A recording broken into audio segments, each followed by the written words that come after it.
ከዚህ በኋላ ዘመነ ሰማዕታት መጣ።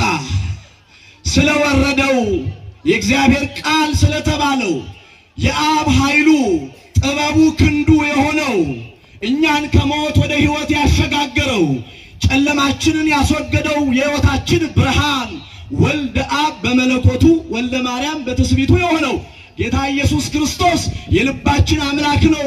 እርሱ ጌታ ነው፣ የነገስታት ንጉሥ ነው፣ የኃያላን ኃያል ነው ብለው አማልክተ ጣዖታትን ሳይፈሩ ነገስታትን ሳያፍሩ በሕዝቡ ፊት ሁሉ የጌታችን የመድኃኒታችን የኢየሱስ ክርስቶስን ስም ስለመሰከሩ እንደ ሽንኩርት የተከተፉበት በሰረገላ የተጎተቱበት ቆዳቸው ተልጦ ስልቻ የተሰራበት ብዙ መከራ የተቀበሉበት ዘመነ ምን ይባላል? ዘመነ ሰማዕታት። አራተኛው ዘመን ዘመነ ሊቃውንት ነው የሚባለው። የነ ቄርሎስ፣ የነ ጎርጎርዮስ፣ የነ ዮሐንስ አፈወርቅ፣ የነ ባስልዮስ። በዚህ ዘመን ደግሞ ወፋፍራም መናፍቃን ተነስተው ለዓለም ቤዛ የተገለጠውን ሰውን ከሞት ወደ ሕይወት ያሸጋገረውን እውነተኛውን መርከብ ኢየሱስ ክርስቶስን ፍጡር ነው ላሉ መጽሐፍ ገልጠው ያስተማሩ ሊቃውንት ይባላሉ። በተለይ 318ቱ ሊቃውንት እሱ ዘመነ ሊቃውንት ይባላል። ይሄ የአብ ወዳጅ መርቆሬዎስ የተነሳው በዘመነ ሰማዕታት ነው። ስለማን እየመሰከረ? ስለ ጌታችን ስለ መድኃኒታችን ስለ ኢየሱስ ክርስቶስ አምላክነት እየመሰከረ የተነሳ ሰው ነው። በሕይወቱ ሁሉ እግዚአብሔርን ያስቀደመ የቤቱን ራስ ክርስቶስን ያደረገ ነው መርቆሬዎስ።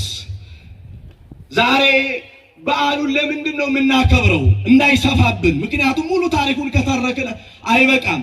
አባቶቻችንም በዓላቱን ከፋፍለው ያስቀመጡልን ለዚህ ነው። አሁን ሰማዕትነት ስለመቀበሉ አናነሳም፣ በኅዳር አንስተነዋል። ስለ ልደቱ አናነሳም፣ በሐምሌ በሌላው አንስተነዋል። ዛሬ የምናነሳው ይሄ እግዚአብሔር ወዳጅ መርቆሬዎስ ስዕሉ ገቢረ ተአምር እንዳደረገ መታሰቢያውን እናደርጋለን። ምኑ ገቢረ ተአምር እንዳደረገ? ስዕሉ የመርቆሬዎስ ስዕል ይታያችኋል። በምን ላይ ተቀምጦ ነው የምታዩት?